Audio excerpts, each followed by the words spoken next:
कालगणनाको बारेमा कुरा गऱ्यौँ, भाषा विज्ञानको बारेमा, हास्य व्यङ्ग्यको बारेमा र भाषा साहित्य वाङ्मय पौरस्त्य दर्शनका विभिन्न पाटाहरूलाई केलाउने क्रममा आज हामीहरूले राष्ट्र विकास र आध्यात्मिक चेत यो दुईटा चिजको समन्वय कहाँनिर छ त? यो दुईटा शब्द अन्तर्भूत हुन एक अर्कासँग सम्पृक्त हुन समन्वित हुन सक्ने हुन् कि हैनन्?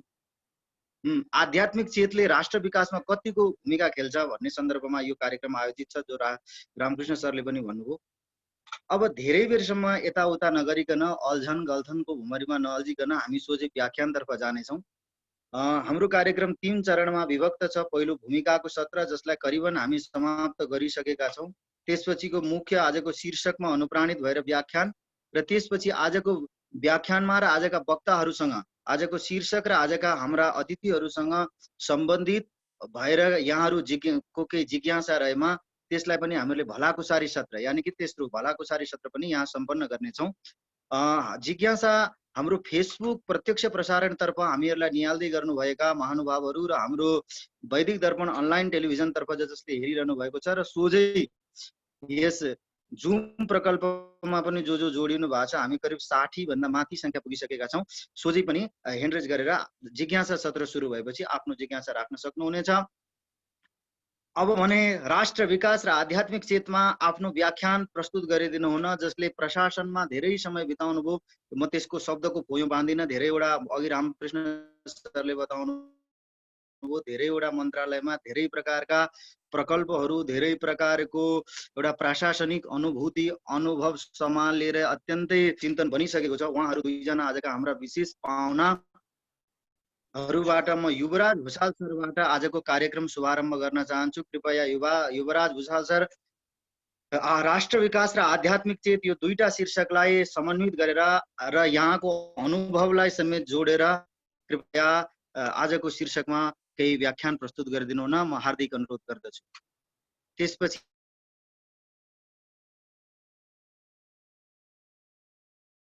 हामी विश्वप्रकाश पण्डित सरलाई सुन्नेछौँ। धन्यवाद। युवराज सरले अनम्युट गर्नु पर्यो। सरलाई माइक अनम्युट गर्नलाई भन्नु पर्यो। अडियो सम्पूर्ण विद्वत वर्गमा हार्दिक नमस्कार।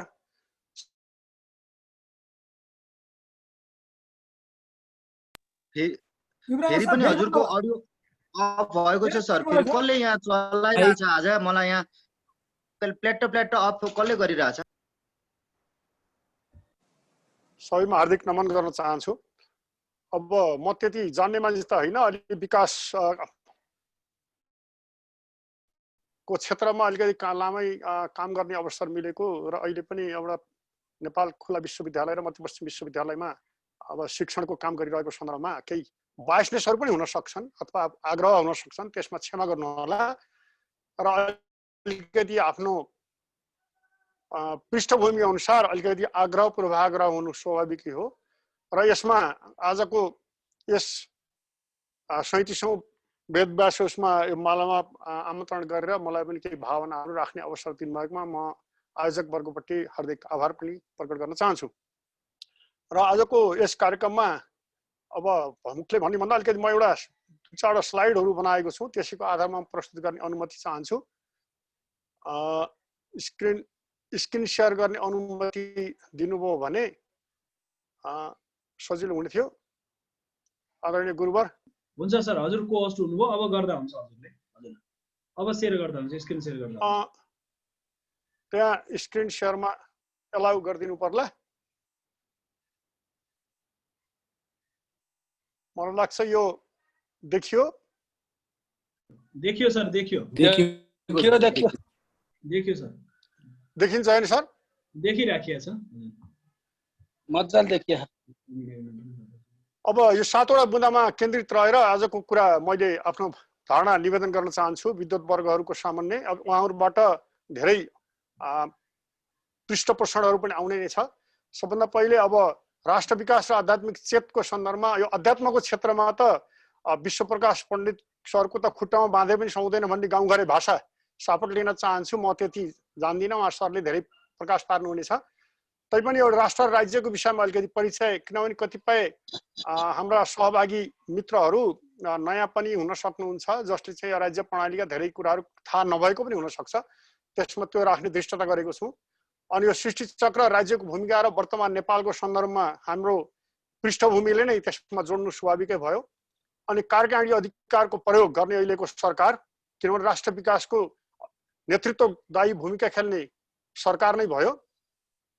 अनि राष्ट्र विकासका के आयामहरू, यसका डाइमेन्सनहरू के हुन्, यसमा आध्यात्मिक चेतको के महत्त्व हुन्छ र यसका चुनौती र अवसरहरू अगाडि के छन् र अब हामीले गर्नुपर्ने के हो, अर्थात् अहिलेको सरकार जसले नेतृत्वदायी भूमिका खेलेको छ उसले गर्नुपर्ने के हो, यिनै कुराहरूमा केन्द्रित रहेर म आफ्नो विचारहरू राख्ने अनुमति चाहन्छु। कुनै मान्यजनहरूलाई केही दुविधा भयो भने यसमा प्रस्तुतिकरणको आधारमा टिप्पण गरेर जानुहुनेछ र अन्तिममा मैले त्यसमा आफ्नो प्रतिक्रिया दिने प्रयास गर्नेछु। अब राष्ट्र र राज्य भन्दाखेरि एउटा दुईटा फरक कुरा देखिन्छन्। राष्ट्र भनेको एउटा निश्चित भौगोलिक सीमात रहेको, यो आमतौरले समान धर्म, इतिहास, नैतिक आचार विचार इत्यादि समेटेको एउटा भूभाग भन्ने कुरा बताउँछ। अब ऋग्वेदले पनि अहम राष्ट्रिय सङ्गमनि वसुनामः भनेर भने हुनाले हामी मिलिजुली बसेको एउटा भूमि नै राष्ट्र हो। यजुर्वेद, अथर्ववेद यहाँ सब विद्वत वर्गहरू भएको हुनाले मैले त्यसमा त्यति निवेदन गरिरहनु पर्दैन जस्तो मलाई लाग्छ। सबै यसमा छ वयम राष्ट्रिय जागृयाम पुरोहित भन्ने। अनि त्यसपछि आफ्नो राष्ट्रपतिको यही दायित्व बोध गरे होला भगवान श्रीरामले लङ्का विजय गरिसकेपछि लक्ष्मण भाइसँग भन्नुभएको थियो, यतै बसौँ यस्तो स्वर्णमय लङ्का क्या बात भनेर भन्दाखेरि नयम स्वर्णमय लङ्का नमे रोचते लक्ष्मण जननी जन्मभूमिश्च स्वर्गादपि गइएसी। सायद यही दायित्व बोध हाम्रो त्रेतायुगमा भगवान श्रीरामले गर्नुभयो र हामीलाई अलिकति त्यसलाई सचेत गराउनु भएको छ राष्ट्रको कुरा। अब राज्य भनेको एउटा राजनीतिक एउटा इकाइ हो, यो राष्ट्रभन्दा अलिकति फरक छ।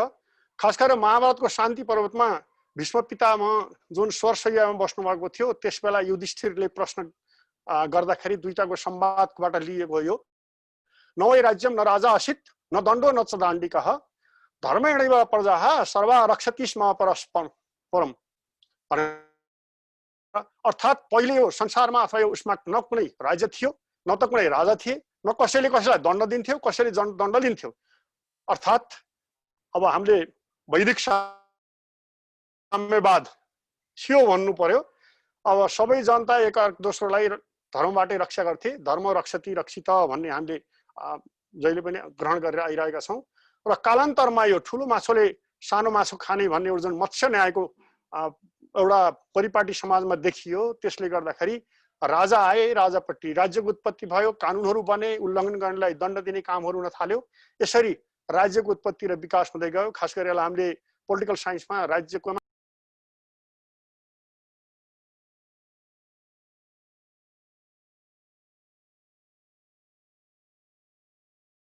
सर त्यो भयो हजुरको फेरि अनम्युट भयो।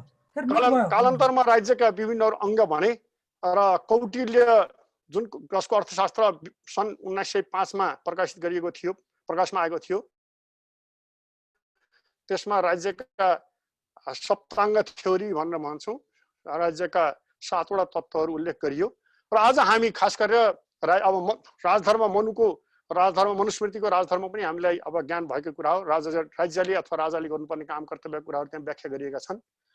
र आजको संसारले मानेको व्यवस्थापिका, कार्यपालिका र न्यायपालिका यी राज्यका यी 3टा अङ्ग नै हुन्। राष्ट्र विकास यिनीको माध्यमबाट हुने हो र सञ्चार जगतलाई पनि चौथो अङ्गको रूपमा अहिले ग्रहण गरिएको छ। अनि हाम्रो देश नेपाल पनि एउटा राष्ट्र र राज्य पनि हो। यसमा यही राष्ट्रमै डाक्टर तिमिलसिंह सरले सुरुमै भने जस्तो यसको विकासमा नै हामी सबै नेपालीहरूको भाग्य निर्भर गरेको छ। यसको विकास अथवा हामीले गर्न सकेनौँ भने हामी पछाडि पर्छौँ।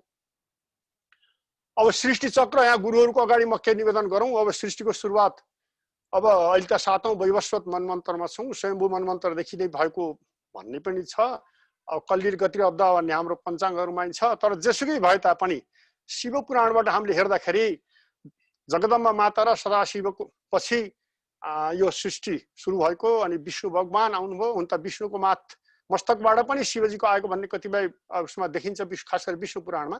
र त्यसपछि ब्रह्माजी आउनुभयो।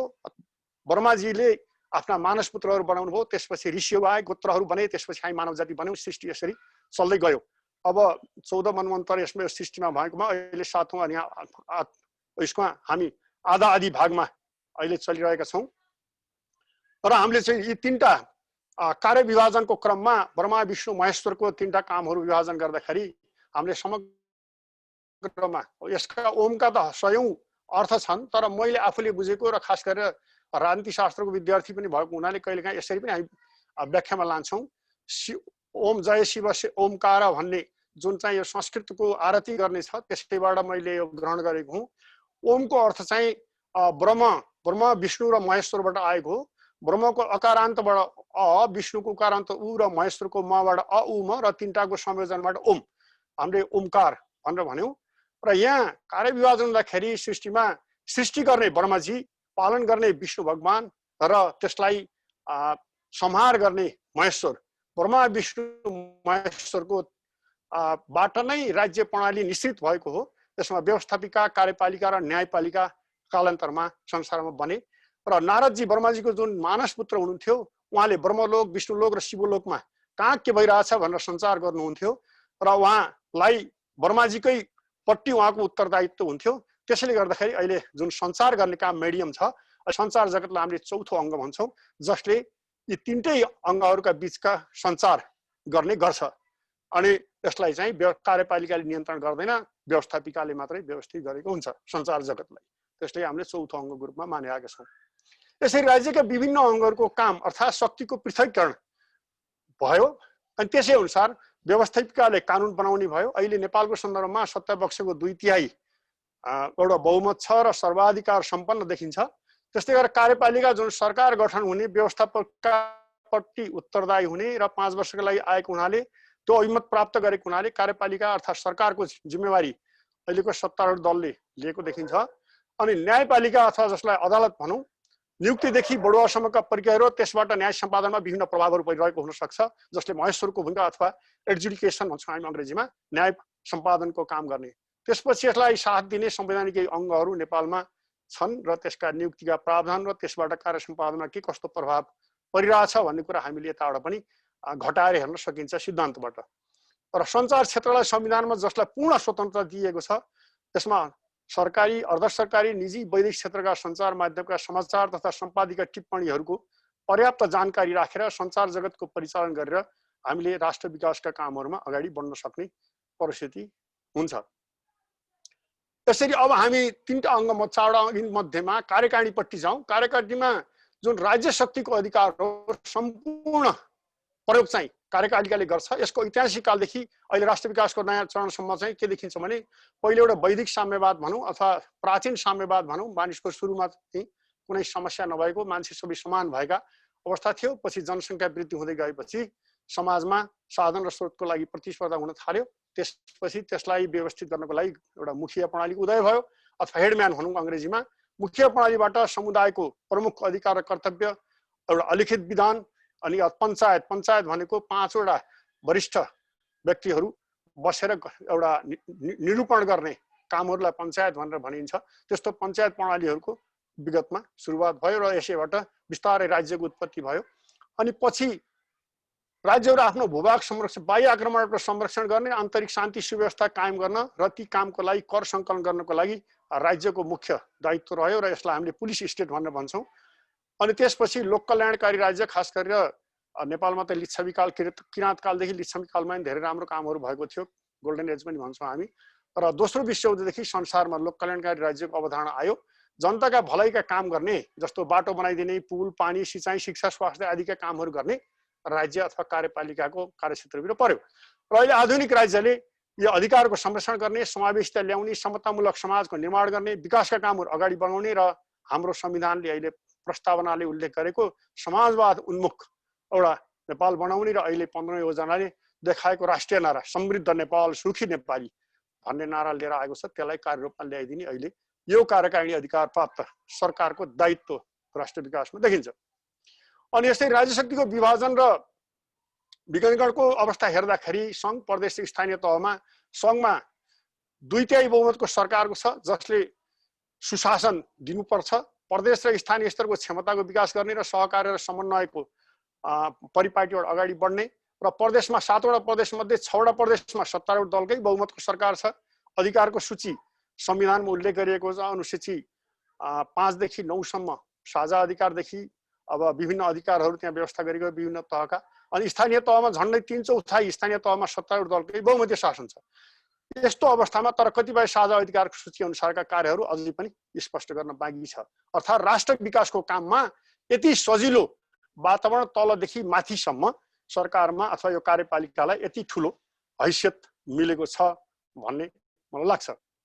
त्यसपछि अब राष्ट्र विकासमा यसका आयामहरू के हुन्, त्यसका डाइमेन्सन अथवा अहिले वर्तमान नेपालमा राष्ट्र विकासलाई हामीले कसरी हेर्ने भन्दाखेरि अब राष्ट्र विकास भनेको कुरा विभिन्न विद्वानले आफ्नो आग्रह अनुसार परिभाषा गर्नुभएको छ। अर्थशास्त्रीलाई सोध्यो भने प्रति व्यक्ति आम्दानी बढ्नु अथवा हाम्रो कुल गारस्थ उत्पादन बढ्नु विकास भन्छन्। शिक्षा शास्त्रीलाई भने हुनसक्छ साक्षरताको कुराबाट मापन गरिएला। कृषि शास्त्रीलाई भन्यो भने कृषिमा आत्मनिर्भर कुरा गर्लान्। स्वास्थ्य शास्त्रीलाई भन्दा स्वास्थ्यका आफ्ना हुन्छन्। त्यस्तै समाजशास्त्री आफ्ना आफ्ना परिभाषा छन्। जे भए तापनि हामीले समग्रमा भन्दाखेरि यी सबैलाई जोडेर हेर्दा मानवलाई एक मानवको हैसियतले स्वतन्त्र रूपमा बाँच्नका लागि सबै आवश्यकता परिपूर्ति गर्ने व्यवस्था नै विकास हो। तर यो निरपेक्ष हुँदैन, यो सापेक्ष हुन्छ। यसको सामयिक र भौगोलिक आयाम हुन्छ अथवा टेम्पोरल डाइमेन्सन र एउटा स्पेसियल डाइमेन्सन भन्छ। ठाउँ अनुसार र समय अनुसार यो परिवर्तन हुँदै जान्छ विकास भन्ने कुरो। राज्यको प्रमुख दायित्व कार्यकारिणी अधिकार प्राप्त सरकारको नै हो र विकासको सम्पूर्ण अब हाम्रो भाषामा पीठाधीश अथवा मठाधीश नै भनौँ एउटा हाम्रो बोलीचालीको भाषामा सरकार हुन्छ। अनि कार्यपालिकाले राष्ट्र विकासका लागि शासन सुशासन र प्रशासनलाई सही तरिकाले सञ्चालन गरेमा राष्ट्रको विकास गर्नलाई धेरै समय लाग्दैन। शासन गर्ने निर्वाचित जनप्रतिनिधिहरूले जसले चाहिँ जनताबाट आफ्नो चुनावी घोषणापत्र लगेर संविधान र अन्तर्राष्ट्रिय सन्धि सम्झौता अनुसार आफ्नो शासन सञ्चालन गर्छन् र समाजका सम्पूर्ण समस्याहरूको समाधान त्यसैले गर्नुपर्ने हुन्छ। शासन लिनेहरूले अर्थात् जसले गभर्न गर्छ अर्थात् अहिलेको कार्यपालिका। अनि सुशासन भनेको भनेको शुभ अथवा राम्रो भनेको हो। कुनै राजनीतिक सामाजिक प्रशासनिक शैक्षिक आदि इकाइबाट बिना राग द्वेष न्यायिक ढङ्गले वाञ्छित परिणाम हासिल गर्ने तरिका सुशासन हो। अब न्यायिक र कानुनी भन्दा अब कस्तो हुन्छ भने झोला बान्ने उपन्यास के हो, के प्राथमिकता हुनुपर्छ हाम्रो भन्ने कुरा छ।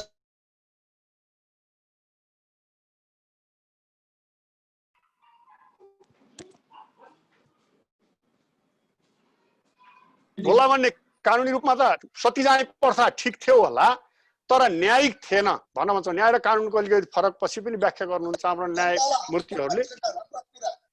अब यसमा सरकार पक्षको सहभागिता, भ्रष्टाचार रहितता, पारदर्शिता, सर्वसम्मति, सदाचारिता र कानुनको शासन, अधिकारको बाँडफाँड इत्यादि कुराहरू सुशासनभित्र पर्छन्। अनि यो समग्र शासन र सुशासन सञ्चालन गर्नलाई प्रशासन अथवा कर्मचारी तन्त्र हुन्छ, जुन चाहिँ शासकले हाँकिरहेका हुन्छन्। अहिले प्रशासन संयन्त्र कस्तो छ हामीले महसुस गरेकै छौँ। अनि वर्तमान विश्वमा विकासका मूल आयामहरू अथवा विकासका सूचकहरू अथवा विकास भन्नाले हामीले के बुझ्छौँ त भन्दाखेरि यस्तो देखिन्छ। जस्तो प्रति व्यक्ति आम्दानी कति हुने, जस्तो नेपालको सन्दर्भमा अहिले $1090 हाम्रो प्रति व्यक्ति आम्दानी भनिएको छ।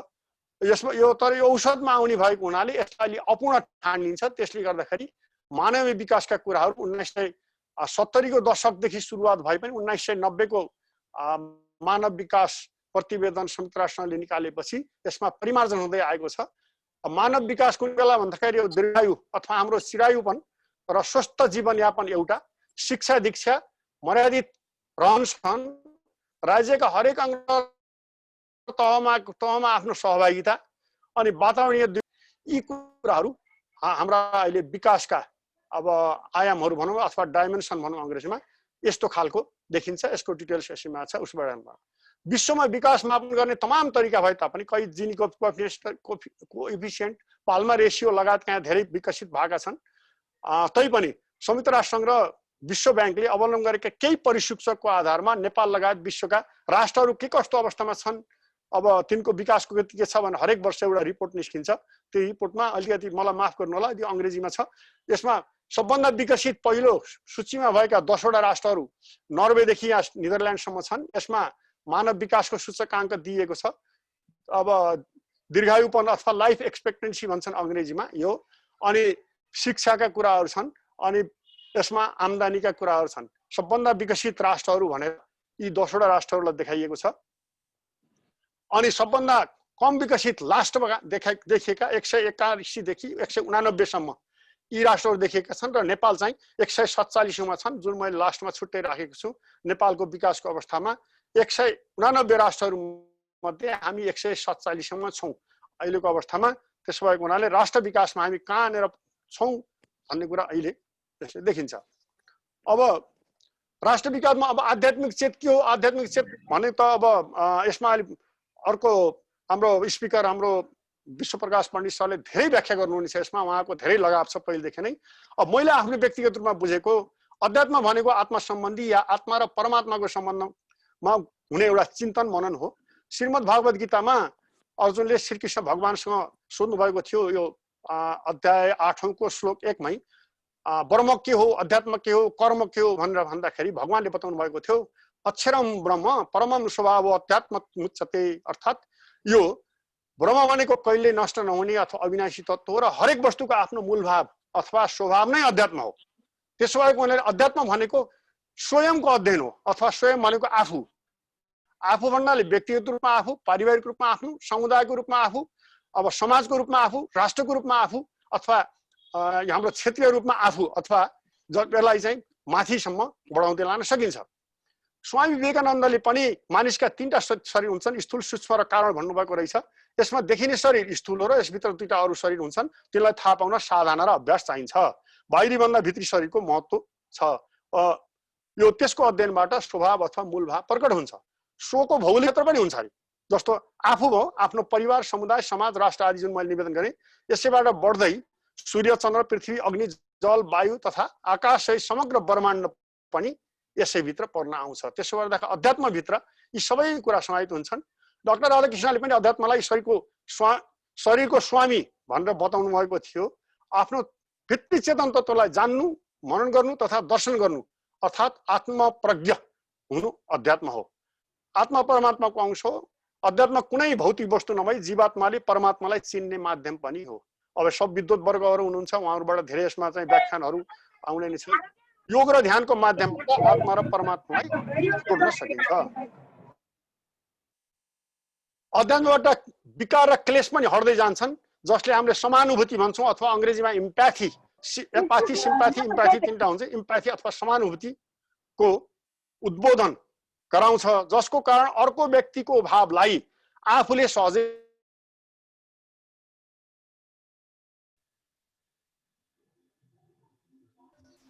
युवराज सर म्युट भयो, त्यसलाई अनम्युट गर्नु पर्ला।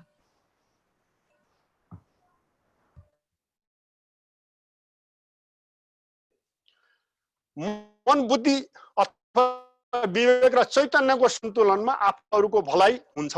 राष्ट्र विकासमा यी 3 तत्त्वको सम्मिलन आवश्यक हुन्छ।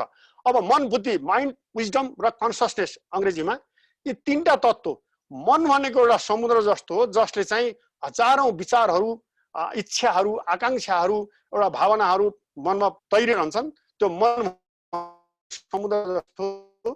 बुद्धि अथवा विवेक भनेको त्यो ठिक र बेठिक छुट्याउने तत्त्व हो, जुन हाम्रो श्रीमद् भागवत गीताको अध्याय 2 मै बुद्धिनाशो बुद्धिनाशात् प्रणश्यति भनेर हामीले जुन चाहिँ दोस्रो अध्यायमा हामीले पढ्छौँ, बुद्धिको विनाश गर्न सकिन्छ।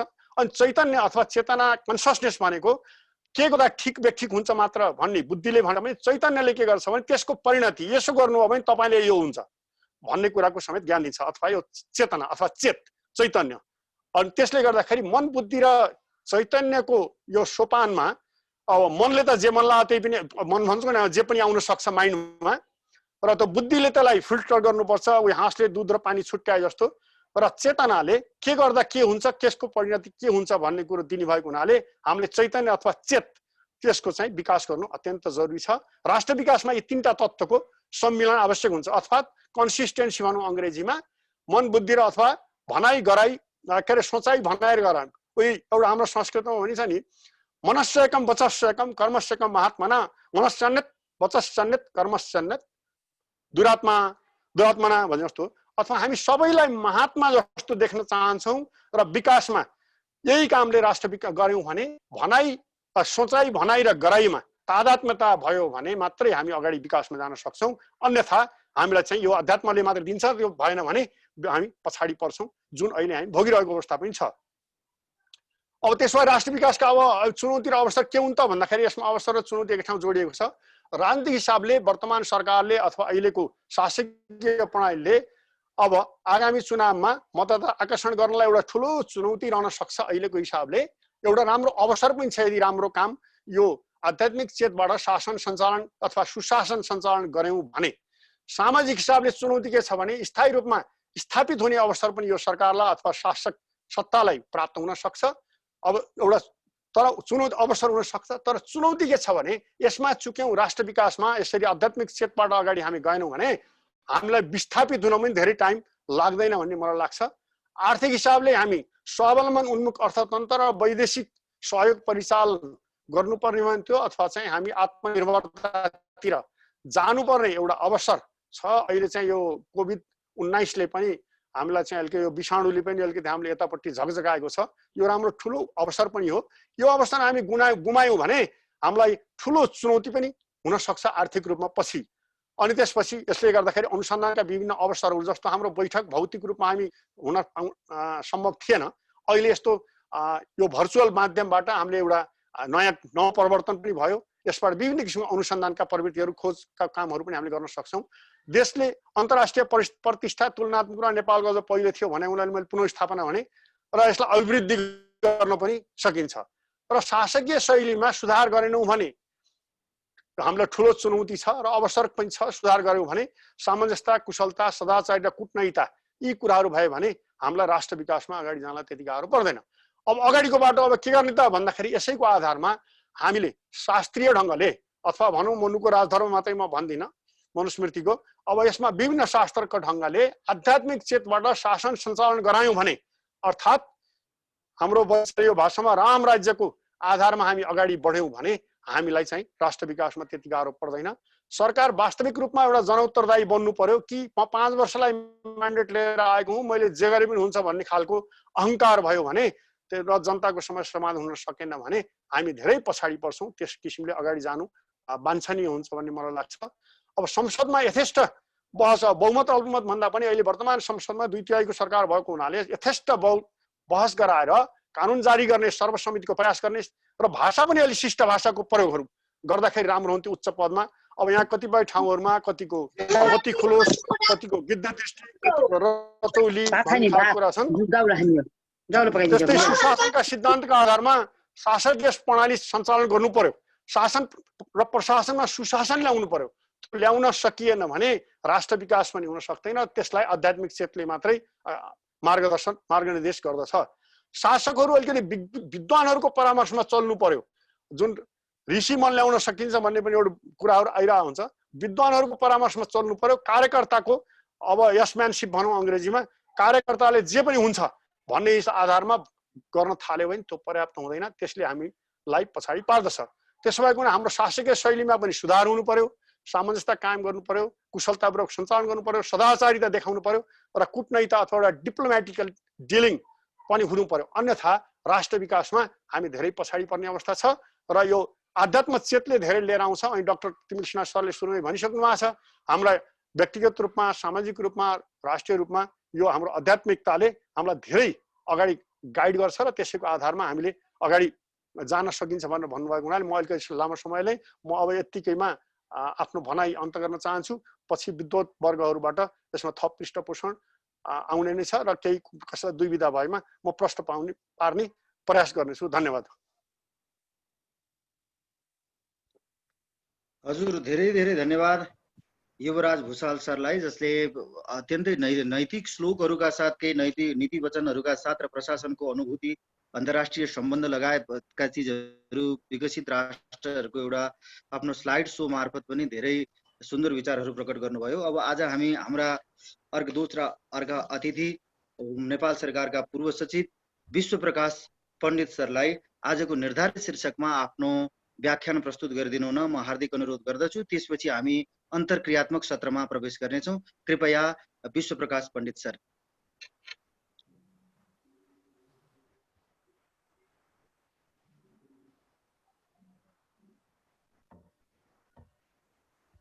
अनम्युट गर्नु पर्यो, म्युट भयो। हजुर आफ्नो अडियोलाई अन गरेर थाल्नु होला सर। सबैलाई हार्दिक अभिनन्दन गर्दछु। सबैलाई नमस्कार। सर्वेश्वर भगवान श्रीरामका चरणमा वन्दना गर्दै जसका कृपाले मैले मानव चोला पाएँ र आज यहाँहरूका समक्ष उपस्थित हुन पाएँ, भगवत कृपा नभएको भए मैले मानव चोला पाउने थिइनँ। त्यसकारण भगवान श्रीराम श्रीहरिप्रति सतत नमन गर्दछु। जानकी माता जसले निर्गुण ब्रह्मलाई सगुण बनाएर यो ब्रह्माण्ड सृष्टि गर्नुभयो र हामीले मानव चोला पायौँ र आज सबैका सामु यो बोल्ने मौका समेत मैले यो सृष्टिकै कारणले पाएको छु। उहाँका चरणमा पनि म वन्दना गर्दछु। मानिस जन्मेको जम्मा एउटा कामका लागि हो भनेर धर्मशास्त्रहरूले भनेका छन्, त्यो हो भगवानको सेवा। भगवानलाई म कसरी प्राप्त गर्छु भन्ने चिन्तन र चिन्ता, त्यसका लागि दास, भगवानको दास बन्नु नै मानव चलाको मुख्य लक्ष्य हो भनिया छ। त्यस्तो दासको अनुपम उदाहरण हनुमानजी हुनुहुन्छ र हनुमानजीका चरणमा पनि म आफ्नो वन्दना प्रस्तुत गर्दछु। र म सीतानाथ समारम्भाम रामानन्दारे मध्यमाम अस्मदाचार्य पर्यन्ताम वन्दे गुरु परम्पराम। सीतानाथ भगवान रामबाट सुरु भई मेरा गुरुसम्म आइपुगेको गुरु परम्पराका सम्पूर्ण गुरुहरूलाई पनि म वन्दना गर्दछु र त्यसमा पनि मेरा गुरु महायोगी सिद्ध बाबाप्रति विशेष गरेर वन्दना र प्रणाम गर्दछु। आजको कार्यक्रममा मलाई बोल्न दिनुभएकोमा, अवसर जुटाउनु भएकोमा नेपाल शिक्षण परिषदका अध्यक्ष र महासचिव महामन्त्री डाक्टर साहबहरूलाई विशेष धन्यवाद र कृतज्ञता व्यक्त गर्दछु। त्यसै गरी आकाश निलम जसले यसलाई संयोजन गरिरहनु भएछ र आजको कार्यक्रममा सहभागी भएर सुन्न जो आउनुभएको छ सबैप्रति म धन्यवाद र कृतज्ञता प्रकट गर्दछु। र मभन्दा अगाडिका वक्ता मेरा अग्रज, मेरा आदरणीय हाम्रो युवराज भुषाल सरलाई उहाँको विशिष्ट प्रस्तुतिको लागि विशेष प्रशंसा गर्दछु र आफ्नो म विषय प्रस्तुत गर्न चाहन्छु। आज दिइएको विषय छ राष्ट्रिय विकास र आध्यात्मिक चेत। राष्ट्रिय विकास भनेर अब त्यसलाई कसरी भन्ने, के भन्ने, राष्ट्रिय विकास भनेको के हो? त्यसलाई पहिले विकासलाई परिभाषित गर्दा मैले दुई तरिकाले विकासलाई हेर्ने गरेको छु। एउटा भौतिक विकास, अर्को मानवीय विकास। भौतिक विकास मूलतः ह्युमन कम्फर्टमा जति भएको छ, लाइभलीहुडलाई र मानिसका यावत व्यवहारलाई जति कम्फर्ट बढाउँदै लैन्छ त्यसलाई विकास मानिया छ। ह्युमन कम्फर्ट डेभलप गर्ने हिसाबले भौतिक विकास। र मानिस भएर म को हुँ, यो सृष्टि के हो, मैले गर्नुपर्ने के हो, नगर्नुपर्ने के हो, यो सृष्टिको रहस्य के हो, मैले प्राणी मात्रको लागि गर्नुपर्ने के हो, प्राणी मात्रको कल्याण कसरी गर्न सक्छु भन्ने जब त्यो चेतनाको स्तर बढ्दै जान्छ त्यसलाई चाहिँ मैले मानवीय विकास भन्ने मानेको छु। र अहिलेको मोडर्न संयुक्त राष्ट्रसङ्घ लगायत मोडर्न इकोनोमिक्सले चाहिँ मानवीय विकासलाई ह्युमन डेभलपमेन्ट इन्डेक्स भनेर शिक्षा, स्वास्थ्य, डेमोक्रेसी लगायत धेरै फ्याक्टर कुराहरूलाई आधार बनाएर एचडिआई डेभलप गरेका छ। त्यसलाई पनि हामीले मानव विकास भन्ने गरेका छौँ। तर आध्यात्मिक हिसाबले मानव विकास भनेको प्राणी मात्रको कल्याणका लागि यो सृष्टि, हामी सृष्टि र प्राणी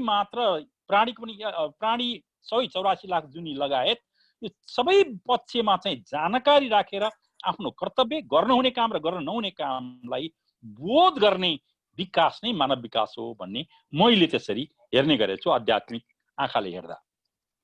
अब यही दुईटा कुरामा हाम्रो राष्ट्रले कति प्रगति गर्यो, कति विकास गर्यो भन्ने आधारमा चाहिँ त्यसलाई हामीले राष्ट्रिय विकास, हाम्रो राष्ट्रसँग जोड्दा अनि राष्ट्रिय विकासलाई परिभाषित गर्नुपर्छ भन्ने मैले मान्दछु।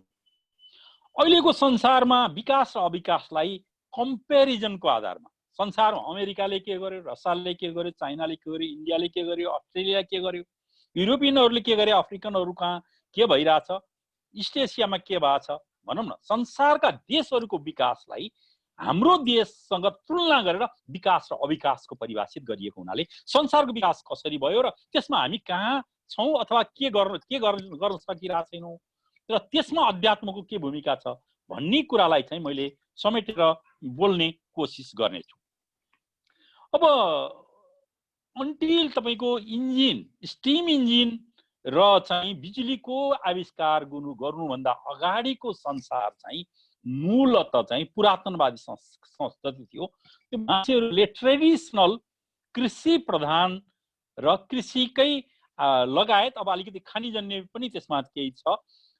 कृषि र खानी यी दुईटाबाट मात्रै मानवको लिभलिहुड र विकास चाहिँ अथवा कर्महरू सञ्चालन थिए। त्यसकारण स्टिम इन्जिन र बिजुलीको आविष्कार हुनुभन्दा अगाडिको विकास चाहिँ संसारभरि एकनासको थियो। जहाँ उत्पादन बढी हुन्थ्यो त्यहाँ धनी थिए, जहाँ खेतीपाती धेरै हुन्थ्यो ती धनी थिए, जहाँ खेतीपाती कम हुन्थ्यो त्यहाँ मानिसहरू गरिब थिए। जहाँ खनिज पदार्थ बहुमूल्य पत्थरहरू थिए ती धनी थिए, जहाँ थिएनन् ती गरिब थिए। यसरी यस्तो परिभाषा थियो भने जब इन्डस्ट्रियलाइजेसनको लागि जुन एउटा ब्याकग्राउन्ड बन्यो, स्टिम इन्जिनको विकास भइसकेपछि विकासको परिभाषा चाहिँ नयाँ आयाम थपियो। यसरी थपिँदाखेरि अहिले मैले भनेकै छु कि त्यो भनेको विषयमा चाहिँ ह्युमन कम्फर्टलाई मानवको लाइभलीहुडलाई र मानिसको चाहिँ जीवनमा यावत गरिने कर्महरूलाई कसरी बढी सुविधा दिन सकिन्छ, कसरी सुविधा सम्पन्न हुन सक्छ भन्ने नै विकासलाई चाहिँ विकासको रूपमा हेर्दाखेरि संसारले त्यसलाई चाहिँ अन्ततोगत कसरी विकास गरेको छ भने अहिले राजनीतिक विकासको पनि कुरा गर्नुभएको छ हाम्रो युवराज सरले, सामाजिक विकासको पनि कुरा गर्नुभएको छ। यी सबै कुरालाई चाहिँ अन्ततोगत विकास चाहिँ इकोनोमिक्समा गएर जोडिएको जस्तो देखिन्छ। मान्छेहरूले विकास भन्ने बित्तिकै मेरो अवस्था के छ, मेरो आर्थिक अवस्था के छ भन्ने कुरामा चाहिँ मान्छेहरू केन्द्रित भएको देखिया छ। त्यसकारण त्यहाँ अधिकार पाए कि पाएन त्यो सेकेन्डरी भएको छ। प्राइमरी कुरा चाहिँ अर्थतन्त्रसँग, आफ्नो आर्थिक सामर्थ्यसँग, आफ्नो आर्थिक वृद्धिसँग जोडिएको छ। यसरी हेर्दाखेरि अब संसारभरि विकासलाई चाहिँ मैले अलिकति डेभलपमेन्ट थ्योरीको हिसाबले हेर्दाखेरि सुरुमा एडम स्मिथको इकोनोमिक लेजिस्फायर आयो। अब त्यसपछि केन्सको चाहिँ स्टेटको इन्टरभेन्सनका कुराहरू आए। पछि चाहिँ संसारमा मार्क्सिजम त्योभन्दा अगाडि नै संसारमा आयो। त्यसपछि संसारमा नियो लिबरल्सहरू आए, अहिले सोसल डेमोक्रेट्सहरू आए। त्यसलाई चाहिँ कसरी चाहिँ मार्क्सिजम र लिबरलिजमको बिचमा समन्वय गरेर चाहिँ विकास गर्न सकिन्छ भन्ने कुराहरू आए। र पश्चिमाहरूले पूर्वीयहरूलाई अथवा विकसित देशले अविकसित देशलाई शोषण गरे भनेर स्ट्रक्चरलिजम र डिपेन्डेन्सी थ्योरीहरू आए। त्यस अन्तर्गत चाहिँ त्यसमा के भनियो भने त्यहाँ unequal exchange of good and services छ। त्यसलाई चाहिँ कसरी परिभाषित गरिएको छ भन्दाखेरि हाम्रो देशमा चिया उत्पादन गर्यो, 1 किलो चियाको 400, एक दिनको मजदुरीको ज्याला कति? हाम्रो देशको 1000 अथवा 500। अमेरिकामा पनि त्यही 1 किलो चिया उत्पादन गर्ने मजदुरी गर्यो, त्यसको ज्याला कति? 100 डलर। अनि त्यसको डिफरेन्सेस चाहिँ एउटा लेबरको डिफरेन्सेसले गर्दाखेरि यो धनी राष्ट्रहरूले गरिब राष्ट्रहरूलाई शोषण गरे। त्यसकारण त्यसलाई चाहिँ परिवर्तन गर्नुपर्छ र डिलिङ गरौँ भनेर ग्रुप 77 भन्ने नयाँ संस्थाहरू पनि गठन भए र विकसित देशहरूसँग अविकसित देशहरूले भिन्नै तरिकाले चाहिँ जानुपर्छ, समत्वबाट जानुपर्छ भन्ने थ्योरीहरू पनि आए। अन्ततः तिनले पनि काम गरेनन् र संसारमा मूलतः चाहिँ अहिले चाहिँ हेर्दाखेरि नियो लिबरल्सहरूले चाहिँ विकास चाहिँ धेरै गरे कि जस्तो गरेर देखिएको छ। त्यसमा पनि दुईटा मेजर नीति हो। नियो लिबरल्सहरूले केमा जोड दिए भन्दाखेरि एक्सपोर्ट चाहिँलाई जोड दिए, एक्सपोर्ट लेड ग्रोथलाई जोड दिए र इम्पोर्ट सब्सिडिजनमा स्ट्रक्चरलिजममा के थियो? इम्पोर्ट सब्सिडिजनमा थियो, डिपेन्डेन्सी थियो। अरूसँग निर्भर हुने होइन, आफै आत्मनिर्भर हुनुपर्छ भन्ने इम्पोर्ट सब्सिडिजन थियो। त एक्सपोर्ट लेड ग्रोथको आधारमा जापानले, कोरियाले, सिङ्गापुरले, हङकङले, मलेसियाले, अब पश्चिमा सबै देशहरूले विकास गरे र यसरी विकास गरेको हुनाले एक्सपोर्ट लेड ग्रोथमा चाहिँ बढी चाहिँ विकास भएको र 1976 सम्म क्लोज सोसाइटी, पछि चाहिँ अब मार्क्सिजमको आर्थिक सिद्धान्तलाई परित्याग गरेर चाइनाले जब व्यक्तिगत सम्पत्ति र लिबरल इकोनोमिक गभर्नेन्स सुरु गर्यो, उनले पनि विकासमा फड्को मार्यो। फड्को मारेको हुनाले चाहिँ विकासको लागि चाहिँ इन्भेस्टमेन्ट र ट्रेड चाहिँ महत्त्वपूर्ण आधार चाहिँ अब यसलाई चाहिँ अध्यात्मसँग थोरै जोड्दाखेरि चाहिँ मैले के गर्छु भन्दाखेरि मलाई सिङ्गापुरको उदाहरण दिन मन लाग्छ। सिङ्गापुर एउटा यस्तो देश हो जो मलेसियासँग थियो। मलेसियाले अति अविकसित भनेर त्यो देशलाई छुट्याइदियो र सिङ्गापुर अर्कै राज्य सिटी स्टेट अर्कै बन्यो।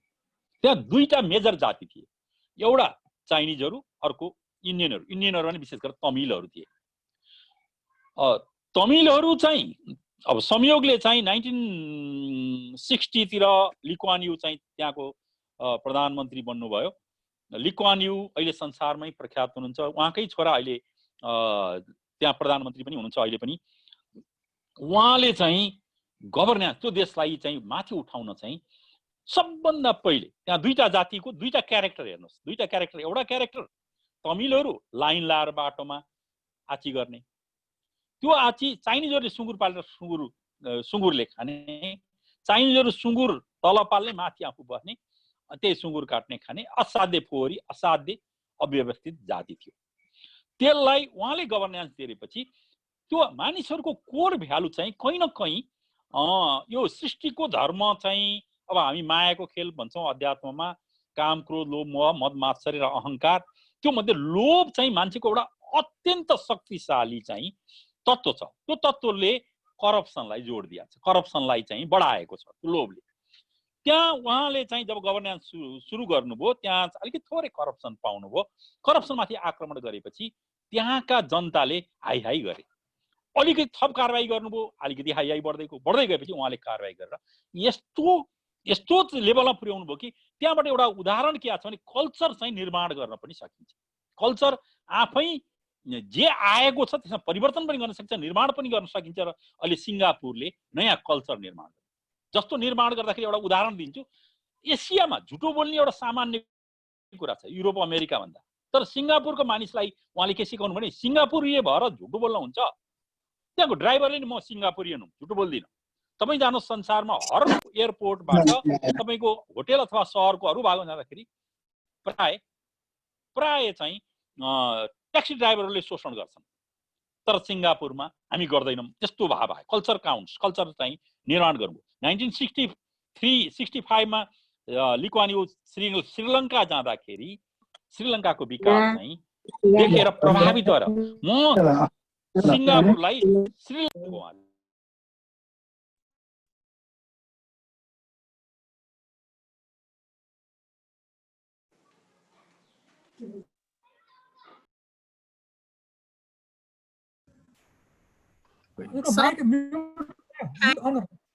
माइक म्युट भयो, अन गर्नु। कसले म्युट गरिदियो? कहाँ पुग्या थियो, कहाँबाट सुरु गर्ने हो? अरूले चाहिँ नबोलाउनु, अरू सबैले म्युट गर्न।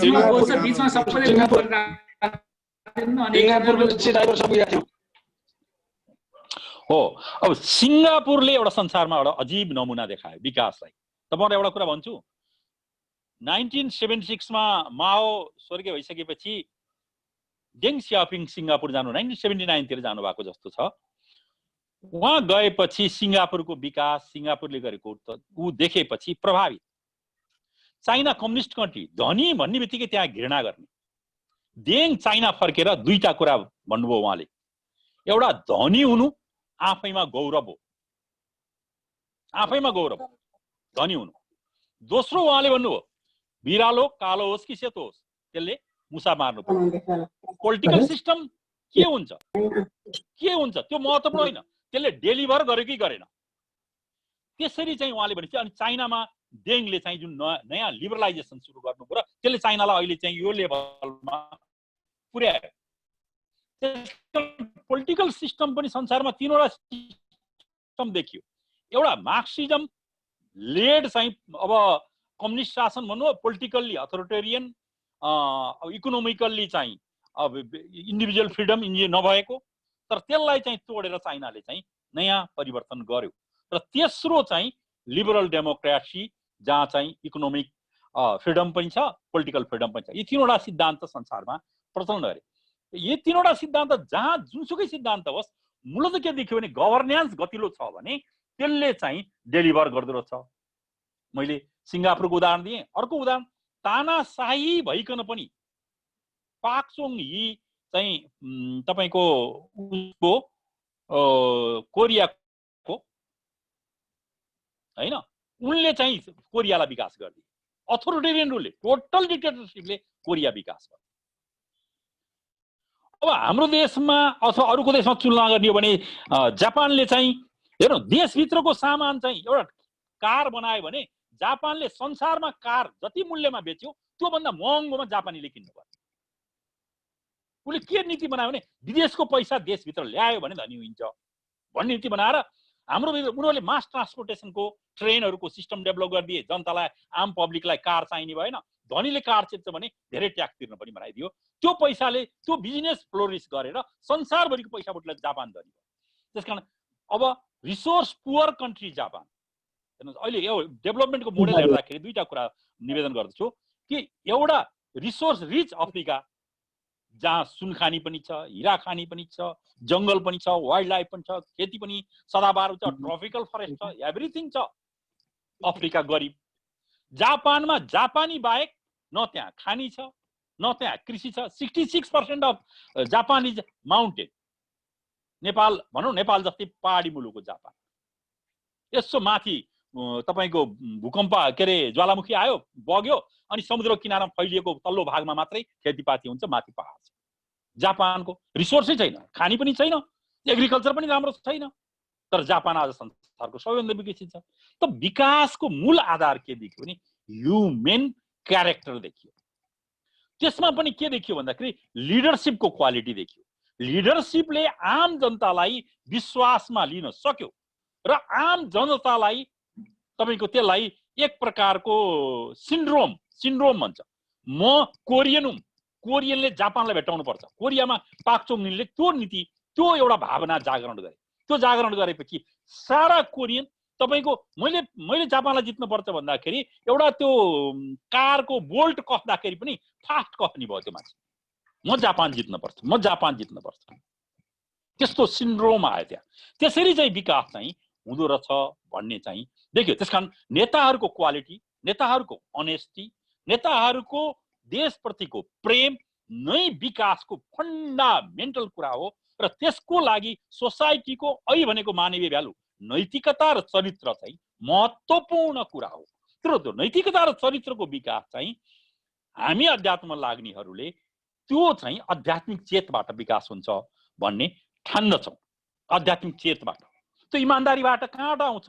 पाप र पुण्यको भयबाट आउँछ। पाप र पुण्य भनेको के हो? अर्काको कल्याण गर्नु पुण्य हो, अर्काको अहित गर्नु पाप हो। परोपकाराय पुण्याय पापाय परपीडनम। अष्टदेशु पुराणेषु व्यासस्य वचनम द्वयम्। दुईटा कुरा भन्नुभयो व्यासले।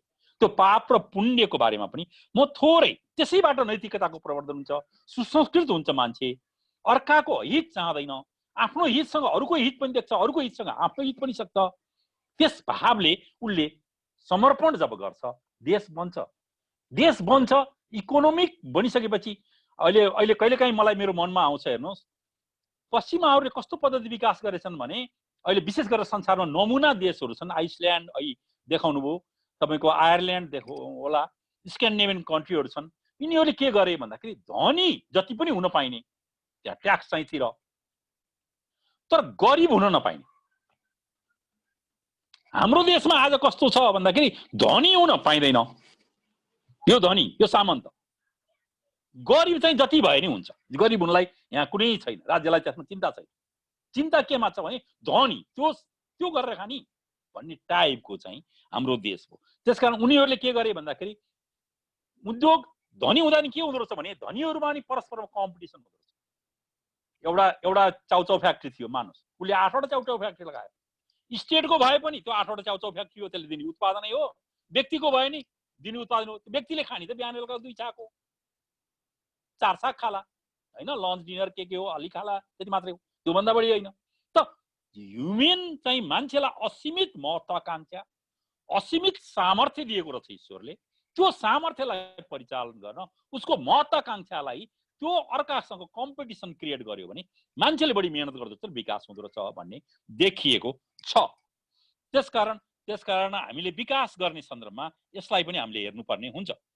अब हाम्रो देशको विकासलाई चाहिँ कसरी भने अब 7 सालभन्दा अगाडिको सानोतिनो उद्योगहरू पनि खुले, एक दुईटा बिजुलीका 100-200 किलोवाटका प्लान्ट पनि बन्यो होला, प्लेन पनि आयो होला अथवा प्लेन चल्यो होला, तर थोरै थियो। क्रमशः 7 सालपछि यसले फड्को मार्दै संसारको विकाससँगै हाम्रो विकास पनि हुँदै गयो। पञ्चायत काल होस्, बहुदल होस्, अहिले गणतन्त्र होस्, विकास कर्मिक रूपमा भएको छ। इन्डिकेटरहरूले हाम्रो स्कुल जाने विद्यार्थी, स्कुलको सङ्ख्या, हस्टेलको सङ्ख्या, हाम्रो इकोनोमिक ग्रोथ, हाम्रो प्रोडक्सन,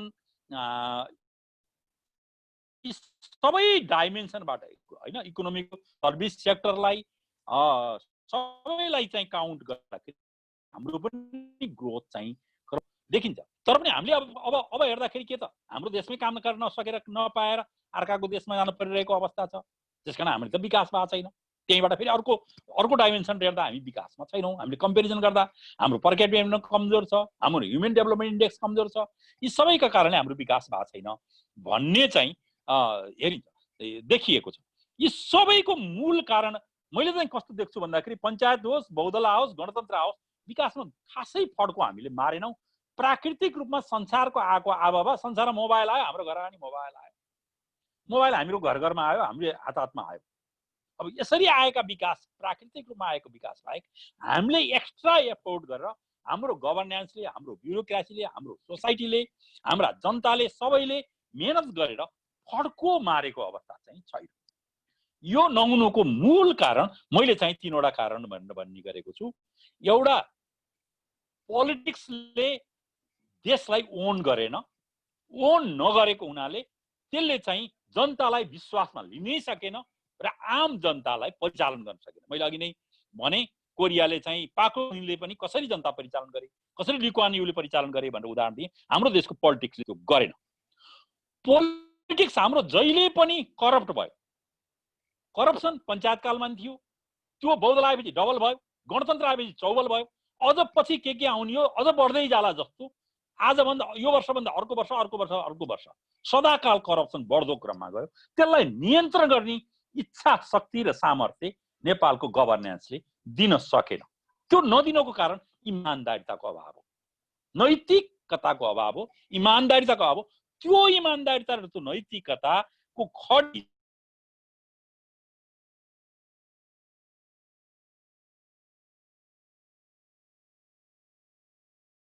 भन्नुभयो।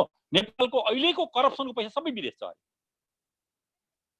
किन छ भन्दाखेरि अहिलेको गभर्नेन्समा तपाईँको ब्याङ्क खातामा 10 लाखभन्दा बढी निकाल्न पर्यो भने नि चेक सोध्छ, जम्मा गर्न पर्यो भने नि सोध्छ। सबै गर्दै गएपछि अँठ्याउँदै त ल्याइयो गभर्नेन्समा। अब त्यसो भएपछि के गरे त भन्दा करप्सनको पैसा जति सबै विदेशै बस्न थाल्यो। विदेशमै डिल हुने, रिमिट्यान्सको आउने पैसा यहाँ आउनुको सट्टा विदेश बस्ने, यहाँ नेपाली पैसा आउने, नेपाली पैसा यहीँ कारोबार हुने, उहाँ चाहिँ विदेशी पैसा जाने, त्यस्तो हुन थाल्यो। अब यो भयो भने देश कहाँबाट विकास होला? त्यसकारण यो चाहिँ यो पञ्चायत कालदेखि नै यो फेरि यो एउटा सरकार, आजको सरकार यो 2-2.5 वर्षको सरकारको होइन, यो चाहिँ विगत लामो समयदेखि राजाका कालमा राजाले पनि विदेशमा पैसा राखेका छन् भन्ने ठुलो हल्ला भइरहन्थ्यो।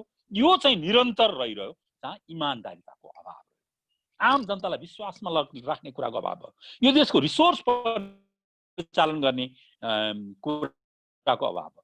त यी सबै कुराको चुरो चाहिँ आध्यात्मिक चेतको अभाव भएर मर्छु, म मरेपछि के लानु छ भन्ने चेत भएर आम कल्याण गरे भने त सबै जनता धनी हुन्छन्। धनी भयो भने त स्टेट बलियो हुन्छ, स्टेट बनाउने मेरो छोरालाई इम्प्लोइमेन्ट मिल्छ, इम्प्लोइमेन्ट मेरो छोराले खान्छ, नातिले खान्छ, परातीले खान्छ, मैले सम्पत्ति थुपार्नु पर्दैन भन्ने भावना आउँथ्यो होला आध्यात्मिक चेतले।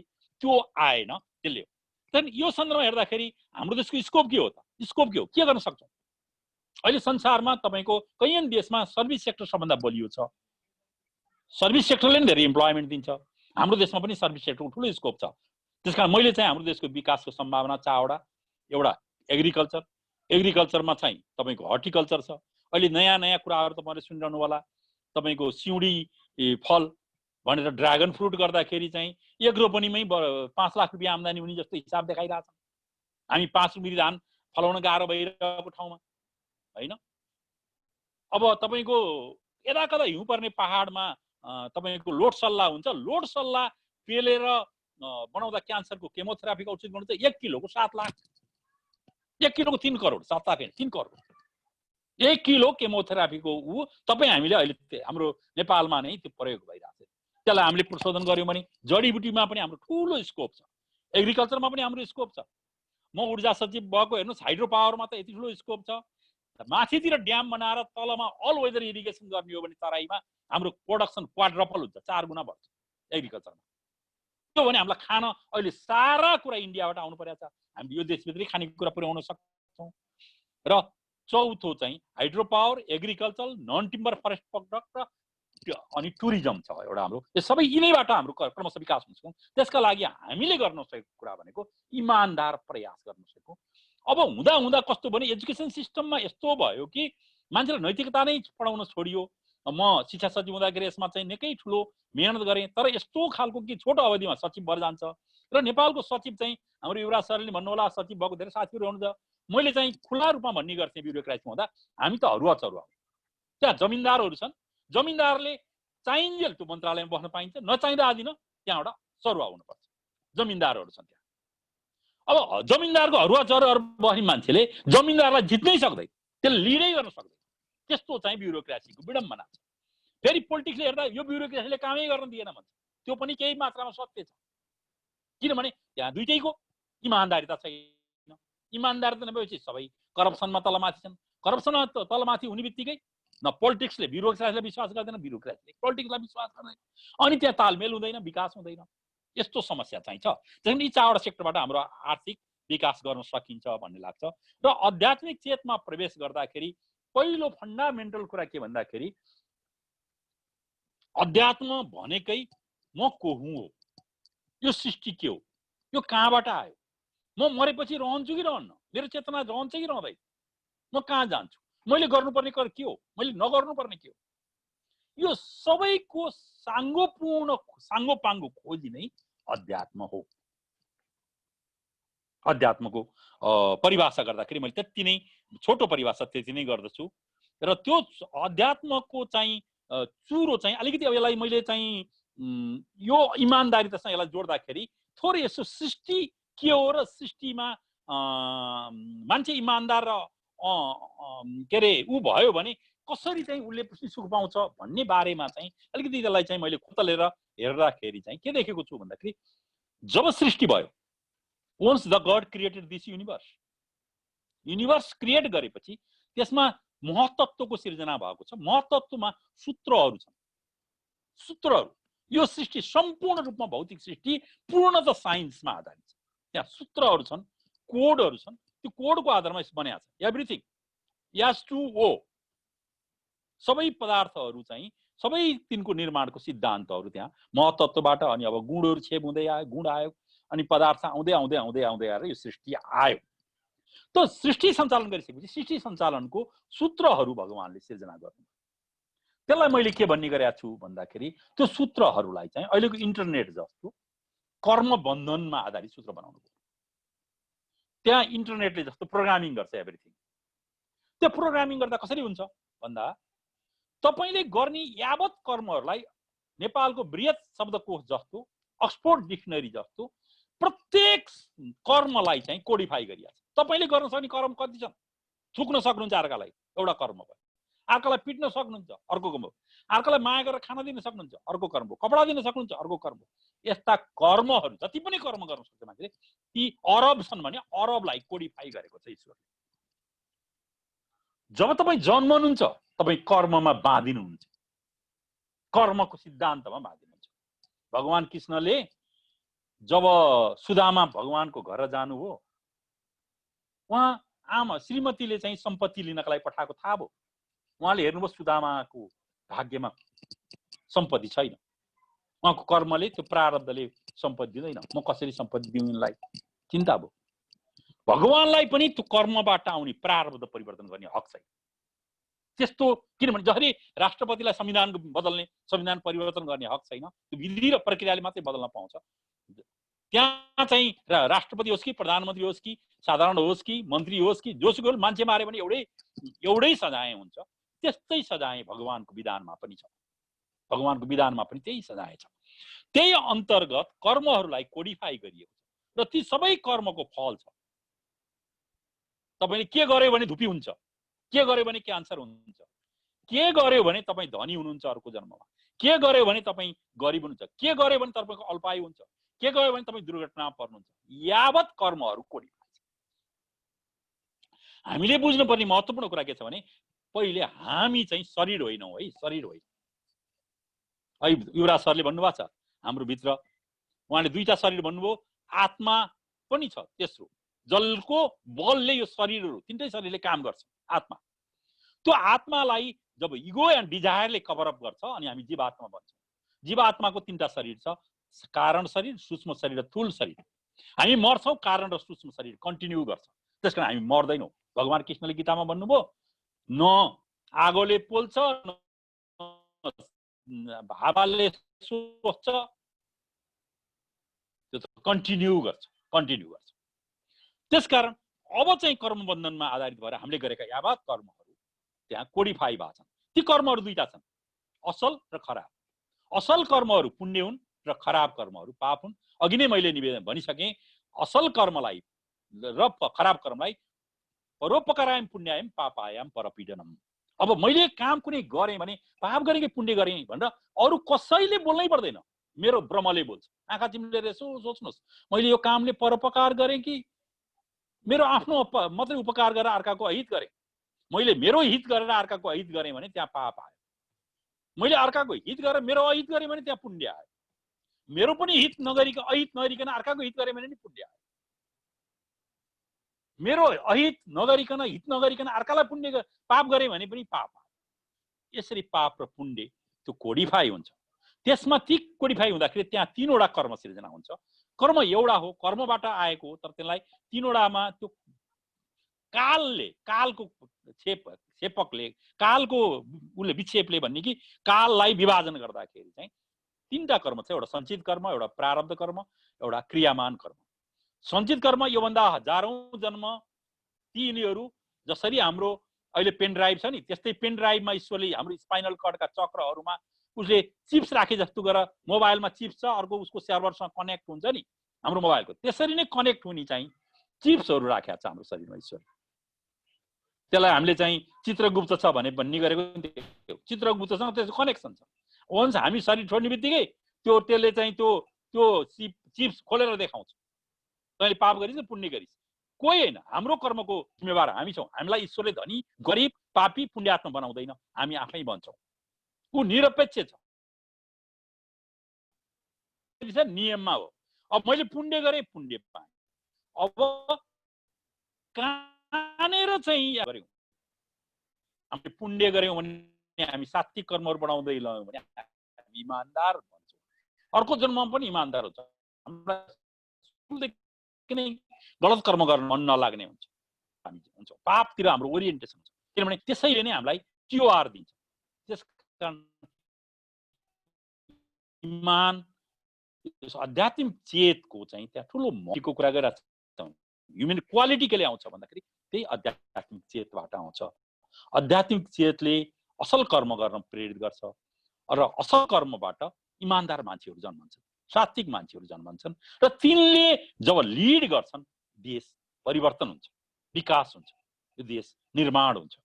त्यसकारण अब त्यहाँनिर हामीले एउटा महत्त्वपूर्ण बुझ्नुपर्ने पक्ष के छ भन्दाखेरि यो फेरि विकास अविकाससँग वास्तवमा अध्यात्मको धेरै धेरै, यो भौतिक विकाससँग त्यसको धेरै सरोकार छैन। त्यसको बढी सरोकार मानवको आत्मिक विकाससँग त्यसको बढी सरोकार छ। त्यसकारण त्यो आत्मिक विकासको उत्कृष्ट अवस्था भनेको के हो? मोक्ष हो। मोक्षलाई कसरी हेरियो भने ईश्वरसँग एकाकारको अवस्था हो। ईश्वरसँग एकाकार कहिले हुन्छ? जब हामी ईश्वरै बन्छौँ, ईश्वरीय चरित्र हामीमा हुन्छ। त्यो चरित्र कतिखेर बन्छ? जब हामीले षड विकारलाई छोड्छौँ, काम, क्रोध, लोभ, मोह, मद, मात्सर्य र अहङ्कारलाई जब हामीले शून्य बनाउँछौँ। त्यो कहिले शून्य हुन्छ? सेवा, सत्सङ्ग र साधनाबाट। जब हामी सेवा गर्दै जान्छौँ, परोपकार गर्दै जान्छौँ, त्यतिमै हामी विनम्रता बढ्छ। जति विनम्रता बढ्छ अहङ्कार नाश हुन्छ। जति हामी सेवा गर्छौँ, सत्सङ्ग गर्छौँ, लोभ समाप्त हुन्छ। जति हामी सत्सङ्ग गर्छौँ क्रोध समाप्त हुन्छ, जति हामी सत्सङ्ग गर्छौँ त्यति हाम्रो मात्सर्य डाहा समाप्त हुन्छ, अनि हामी के हुन्छौँ पूर्णतातिर ईश्वरीय अवस्थामा पुग्छौँ, क्रमशः पुग्छौँ। त्यसकारण भगवान कृष्णले के भन्नुभयो, अब मान्छे जन्मने जम्मा एउटा कारण छ, त्यो हामीसँग कर्म छ, कर्म भएको हुनाले हामी जन्मन्छौँ। त कर्म नसकेसम्म मोक्ष हुँदैन। त कर्म कतिखेर सकिन्छ? त्यो दुईटा कुराले सकिन्छ। एउटा त्यसलाई डिलिट गर्न सकिन्छ, साधनाको माध्यमबाट डिलिट गर्न सकिन्छ, अर्को भोगेर सकिन्छ। त्यसकारण अब भगवानले के भन्नुभयो, निष्काम कर अर्जुन, कर्म गर अर्जुन भन्नु। के हो निष्काम कर्म? यदि हामीले ऐ भनेको षड विकारबाट प्रेरित नभइकन, काम क्रोध लोभ मोह मात्सर्य र अहङ्कारबाट प्रेरित नभइकन कुनै कर्म गर्छौँ भने त्यसलाई निष्काम कर्म भन्छौँ। निष्काम कर्म रिजल्ट हुँदैन, त्यसको भ्यालु जिरो हुन्छ। जब त्यो निष्काम कर्म हुन्छ, भ्यालु जिरो हुन्छ, हामी आफ्नो प्रारब्ध सन्दर्भहरू सक्दै जान्छ, अनि हामी कहाँ आउँछौँ? कर्म नभए जन्मनु पर्दैन, मोक्ष हुन्छौँ, भगवानको घरमा हामी पुग्छौँ। आध्यात्मिक अवस्थामा हेर्दाखेरि हामीले यो संसारलाई मोक्षका लागि मानव शरीर पाछौँ। मानव शरीर पाएको अहिले मैले सुरुमै नै भनेको छु कि जम्मा भगवत सेवाका लागि पाएको। अब तपाईँहरूलाई यति भन्दाखेरि दुःख नमान्नु होला, खान त हेर्नुहोस् आहार निद्रा के अरे भए मैथुनम पशुले सबैले खान्छ। अहिले हाम्रो घरमै बिहान चराहरू आउँछन्, ती चराहरू सबैले खान्छन्। न तिनको घर छ, न बास छ, न तिनको कहीँ केही छ, न भान्सा छ, न भकारी छ।